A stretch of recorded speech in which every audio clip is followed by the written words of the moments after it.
I think I might have one too many spinner baits. Is that possible? Is that a thing? Or can you not have enough spinner baits? I think that's what it is. What's going on, guys? Welcome back to another episode of RFO. We're gonna be looking at a few different spinner baits and the differences in color and differences in blades. Hopefully that'll give you a little bit of idea of how to fish spinner baits and when to fish them. These are easily my favorite lure, and they're something that I definitely use the most out of anything else I have, just because I fish a lot of ponds in the springtime when it's pretty windy. Yeah, they're just overall a great lure, and you can't go wrong with them. And there's so many different kinds. It's easy to kind of get lost in the differences between the spinner baits. So hopefully today we can clear that up, and I can give you a better idea of what to use and when to use it. So I guess one of the first ways we can break down the differences in spinner baits is by the blades.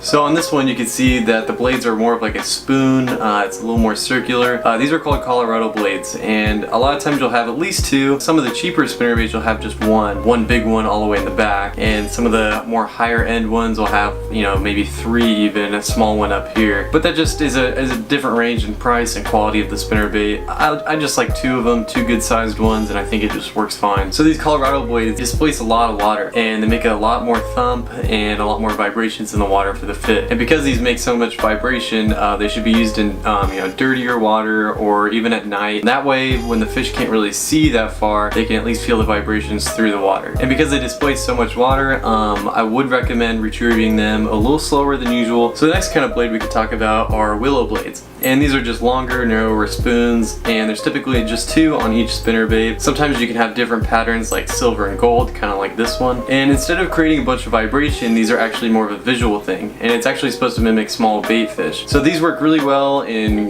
clear days or really any clear water during the day. These spinner baits that have willow blades on them are actually really good during the midsummer when things are starting to heat up, but not when it's like dead summer and everything is just blazing hot. And I say this because these are actually supposed to be retrieved a little faster than normal. At the times of the year when the bass are really active, these are perfect. So we just talked about the blades, so let's go ahead and talk about the color of the spinner baits.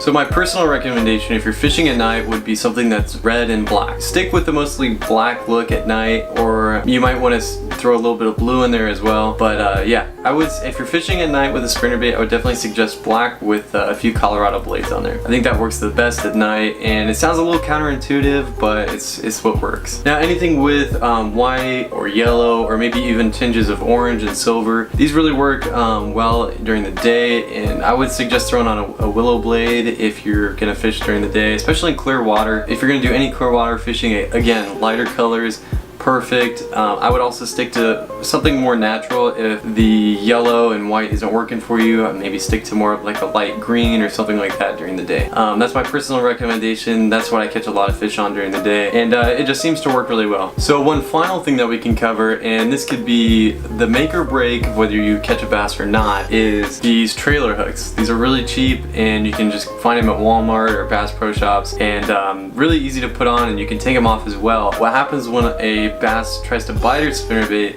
is that sometimes he underbites it, and you could set the hook, but it's actually not going to hook him. So this trailer is actually really good. If he misses the first hook, you have him on the second hook. I've caught more fish with a trailer hook than I have without a trailer hook.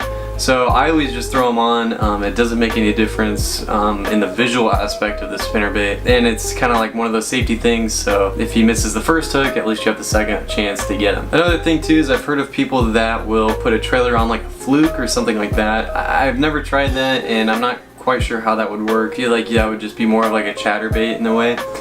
Which is a completely different video. But I've never tried that, but if you want to do your own research, then feel free, and maybe even leave a comment down and let me know how that works or what you use, because I've never tried that before. I've just heard of it. Like I said, guys, there's nothing more fun than throwing a huge heavy spinner bait on. Try to stick with the guidelines that I gave you, because that'll give you your best chances of getting on a bass. But yeah, guys, I think this is going to conclude today's video. I hope you enjoyed it. Please hit that sub button below, and I will see you in the next video.